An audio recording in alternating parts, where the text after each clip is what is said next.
नमस्कार। आज मैं आपके समक्ष महामृत्युंजय मंत्र के बारे में थोड़ा वर्णन प्रस्तुत कर रहा हूँ। और ये मंत्र बहुत शक्तिशाली है। केवल साधक को पवित्र हृदय से भगवान शिव की आराधना करनी पड़ेगी। सात्विक प्रवृत्ति भी होनी चाहिए। महामृत्युंजय मंत्र अकाल मृत्यु से सुरक्षा करता है। दूसरी चीज क्या है कि जन धन, परिवार में अकाल असमय मृत्यु हो रही हो तो भी ये रक्षा करता है। मुझे दो घटनाएं मैंने पढ़ी थी पहले कभी। एक बच्चा हॉस्पिटल में एडमिट था, बहुत बीमार था, मरने वाला था। ऐसे में ही एक जानने वाला आया, उससे बच्चे के माता पिता ने अनुरोध किया तो उसने उनसे कहा कि आप बाहर बैठिए। वो बच्चे के पलंग के सिरारे बैठ गया, बच्चे के माथे पे हाथ रख दिया उसने, और वो महामृत्युंजय मंत्र का जाप करता रहा। सुबह होते होते बच्चे की चेतना लौट आई,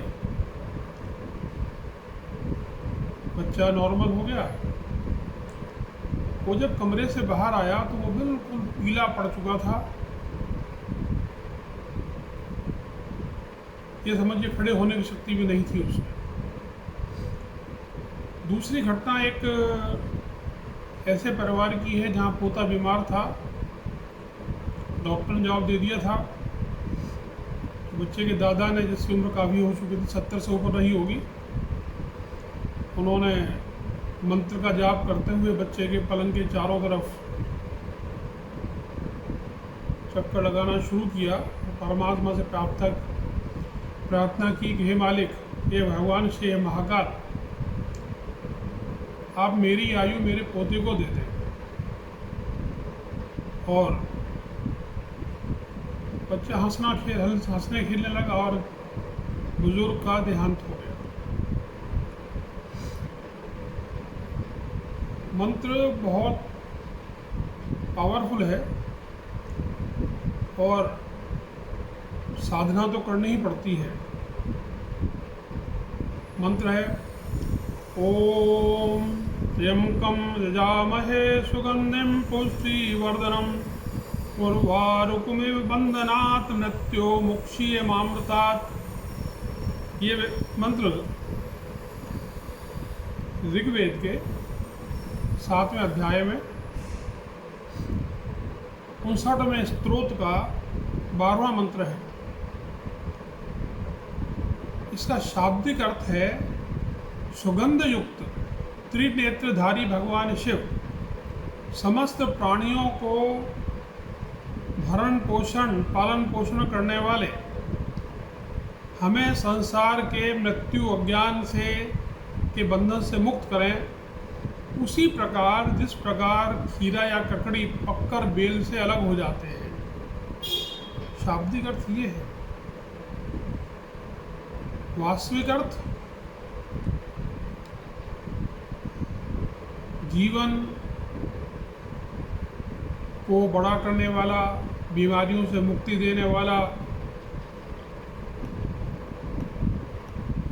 धन की वृद्धि करने वाला है। इसके पीछे जो मूल कथा है वो मार्कंडेय ऋषि की है। मृकंदु ऋषि थे, उनकी पत्नी थी मरुदमती, उनके संतान नहीं थी। उन्होंने भगवान शिव की तपस्या करी, घोर तपस्या। भगवान शिव प्रकट हुए,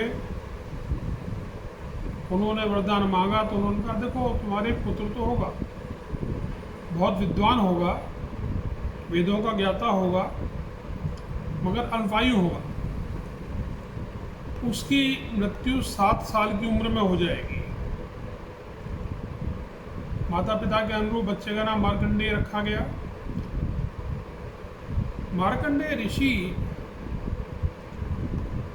कुछ समय पश्चात ही भगवान शिव की आराधना करने लगे और शिवलिंग के सामने उन्होंने महामृत्युंजय मंत्र से उनकी आराधना शुरू करी। नियत समय पे यमदूत आए, परंतु वो शिव शक्ति के प्रभाव से लौट गए। अब धर्मराज स्वयं आए, उन्होंने यमपाश से मार्कंडेय को बांधा तो भगवान महाकाल भगवान शिव प्रकट हो गए और उन्होंने यमराज को लौटा दिया, ये कह के कि तुम काल हो मैं महाकाल हूँ। उन्होंने मार्कंडेय को अजर अमर होने का वरदान दिया। अब जहाँ तक पूजा पाठ की बात है, कुछ लोग साकार पूजा करते हैं, कोई निराकार पूजा करता है। तो भगवान शिव की पूजा करने के लिए शिवलिंग सबसे उत्तम है। महामृत्युंजय मंत्र का 1 लाख जाप करने से शरीर की शुद्धि होती है। 2 लाख बार जो जातक इसका जाप कर लेता है उसे पूर्व जन्म की स्मृति हो जाती है। 3 लाख जाप करने पर उसकी जिस चीज़ की इच्छा होती है वो मिल जाती है। 4 लाख बार जाप करने पर भगवान शिव के साक्षात दर्शन हो जाते हैं, मगर स्वप्न में।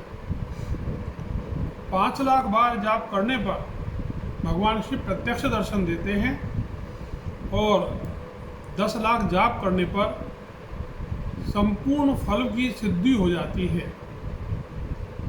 मंत्र जाप उसके आसन बैठ के करें, उत्तर पूर्व दिशा में मुंह कर लें, जल सामने रख लें भर के, नहा धो के मंत्र साधना करें, उसकी चटाई लें और ये सुनिश्चित करें कि वहाँ पर किसी प्रकार की आवाज़ें ना आ रही हों। अगर कोई व्यक्ति अस्वस्थ है और वो महामृत्युंजय मंत्र का जाप करता है तो उसके लिए बंधन नहीं है, वो लेटे लेटे बगैर स्नान करे भी इस मंत्र का जाप कर सकता है। एक छोटा मंत्र भी और भी है, ओम मृत्युंजयाय महादेवाय नमोस्तुते। आप इसका जाप करिए, सफलता अवश्य मिलेगी। नमस्कार।